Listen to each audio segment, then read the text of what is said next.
Hello student, मी दिगंबर माळी स्वागत करतो तुम्हा सगळ्यांचं आपल्या यूट्यूब चॅनलमध्ये। विद्यार्थी मित्रांनो, MHT CET 2024 ही जी परीक्षा आहे, या परीक्षेचा रिझल्ट म्हणजे टेंटेटिव्ह डेट्स डिक्लेअर झालेली आहे। साधारणपणे MHT CETचा रिझल्ट 10 जून 2024 ला लागणार आहे। PCM आणि PCB दोघही ग्रुपचा रिझल्ट हा तुम्हाला त्या ठिकाणी बघता येणार आहे। त्या दिवशी MHT CET सेलकडून टेंटेटिव्ह डेट्स रिलीज झालेले आहेत। ऑलमोस्ट त्या फायनलच असतील। आता याच्यात चान्सेस होण्याचे म्हणजे चेंजेस होण्याचे चान्सेस फार कमी आहेत।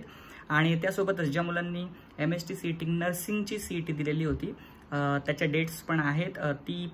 त्याचा जे रिझल्ट आहे तो 16 तारखेला लागणार आहे, 16 जून 2024 ला। तर तुम्हाला PDF आन्सर की मिळालेली होती, त्याच्यावरून तुम्ही तुमचा स्कोर कॅल्क्युलेट केला असेल।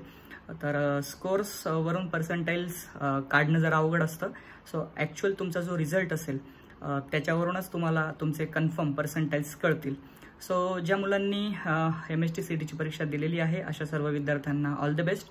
आणि स्पेशली ज्या मुलांनी माझी MHT CETची लाईव्ह बॅच असेल किंवा रेकॉर्डेड बॅच असेल जॉईन केली होती त्यांना सुद्धा स्पेशल ऑल द बेस्ट। आणि तुमचे जे काही रिझल्ट्स असतील ते मला माझ्या व्हॉट्सअप नंबरवर नक्की पाठवा। माझा व्हॉट्सअप नंबर डिस्क्रिप्शनमध्ये दिलेला आहे। ओके, सो त्याच्यावर शेअर करा। पुन्हा एकदा तुम्हाला सगळ्यांना तुमच्या अपकमिंग MHT CET रिझल्टसाठी ऑल द बेस्ट। बाय।